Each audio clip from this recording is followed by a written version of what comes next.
Welcome to this explainer. If you're scrolling right now, pause for just a second, because we are diving into an absolutely crucial, truly fascinating mission to take back the narrative of an entire continent. We're looking at a powerful initiative called the African Record, and we're going to explore exactly why building a digital memory for Africa is more critical today than it has literally ever been. To understand why this matters so much, we have to kick things off with a central, honestly, kind of uncomfortable question. Who is actually writing the history of Africa? You see, for generations, the continent has been portrayed to the rest of the world overwhelmingly through foreign lenses. The narrative simply hasn't been in the hands of the people who actually live it on a daily basis. Think about the continent's historical struggles. We're talking about incredibly complex, deeply nuanced events that shape a collective identity. Yet, they've frequently been filtered through the perspectives of outsiders. And when you only view a challenge through a foreign lens, you inevitably lose those crucial, on-the-ground truths that explain how and why these events truly unfolded. But actually, scratch that. It's not just the struggles. This bias applies equally to the triumphs, the massive milestones, the brilliant innovations, the profound cultural successes. They've also been largely recorded by people looking in from the outside. The very people who lived these achievements rarely got to be the ones to archive them, which means the internal pride and context often completely missing from the global record. And this external filtering goes even deeper. It completely affects how the world understands Africa's leaders and its incredibly diverse cultures. When complex power dynamics, ancient traditions, and local leadership are explained exclusively by external voices, that vital, authentic context is stripped away. You end up with a flattened two-dimensional version of a very real three-dimensional history. It really boils down to this single, powerful quote. Too often, others have told our story for us. While that perfectly defines the historical problem, there is a brand new, rapidly emerging threat today that threatens to lock this bias into place permanently. That new challenge? Yep, artificial intelligence. The stakes have absolutely never been higher. AI is learning at this unprecedented, almost unimaginable pace from the world's existing knowledge base, which creates this terrifying feedback loop. On one hand, you have the old bias, those incomplete, externally written narratives we just talked about. But now, you have the new threat. AI, systems act like a giant sponge, right?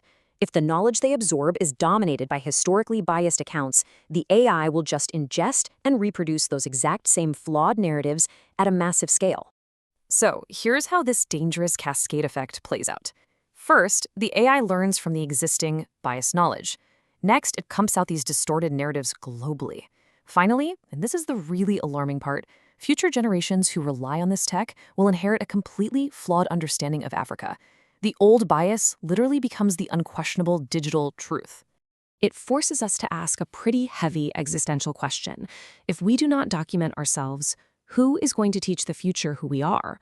It's all about truth, legacy, and who ultimately gets to define reality.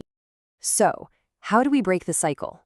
To ensure that Africa's history and experiences are told in its own voice, a specific initiative was created called the African Record.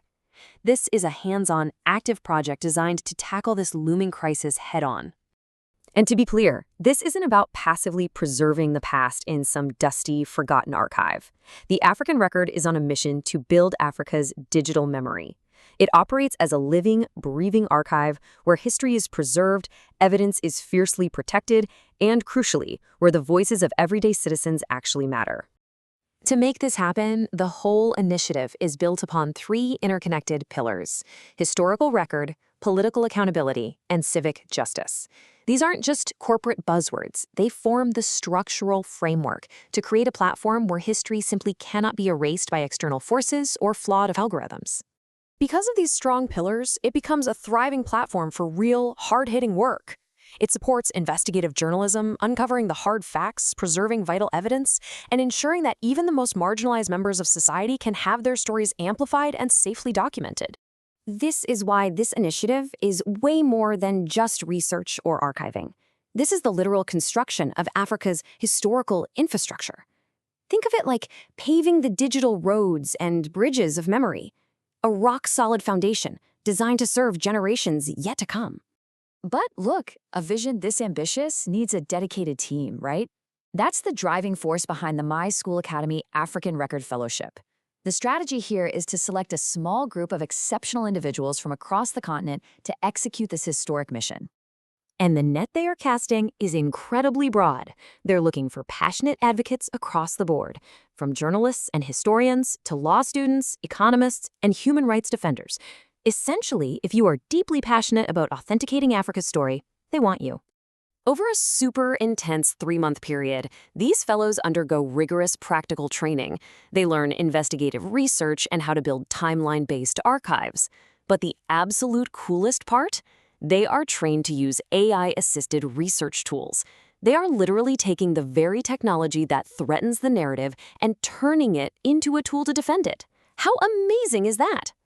And importantly, this isn't just an unpaid academic exercise, it's a real investment. Outstanding fellows receive benefits worth over $500. That gives them tangible financial backing to do the heavy lifting of documenting the truth without compromising their livelihood. Plus, that investment is designed for the long haul. Top-performing fellows have the chance to step into permanent roles as researchers, editors, and investigative journalists. They essentially become the ongoing architects, continuously building out that digital infrastructure we talked about. Because here's the absolute truth. History isn't just in the past. It's being written right now, every single day. Which leaves us with one final urgent question for you to think about. Will Africa continue to let its story be written by others, or will Africans step up and write it themselves? The memory of an entire continent depends on the answer.